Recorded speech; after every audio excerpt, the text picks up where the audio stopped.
Hey yo mga bossing! Magandang gabi dyan sa mga backyard farmers natin dyan mga bossing. Magandang gabi, saan lupalop man kayo ng Pilipinas na ron mga bossing. Magandang gabi. Ayan, time check tayo mga bossing, 9:37 na ng gabi mga bossing. Silip lang tayo dyan sa mga alaga natin mga bossing. Medyo malulusog mga boss, nakakatuwang tignan. Ayan na mga bossing, napakaganda. Ito pala yung mga bossing 100 heads mga boss. Nabili lang natin yan sa halagang 3,500 mga bossing. Bali 35 each mga bossing.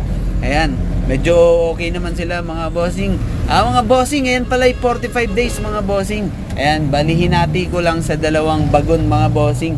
Kasi wala tayong malaking space mga boss. Medyo maliit lang yung backyard natin, kaya hinati natin yan mga bossing. Ayan mga bossing, nakasilip mga bossing, nakakatuwa. Malulusog naman sila mga boss. Actually mga boss, hindi talaga tayo sanay dyan sa mga 45 days kasi puro manok panabong lang. Subok lang mga bossing.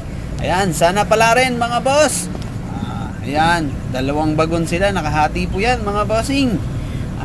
Hey yo, ayan pala yung mga feeds natin mga bossing. Sa mga nakakilala na sa feeds na yan, pa-comment naman mga boss kung maganda. Ay, salamat.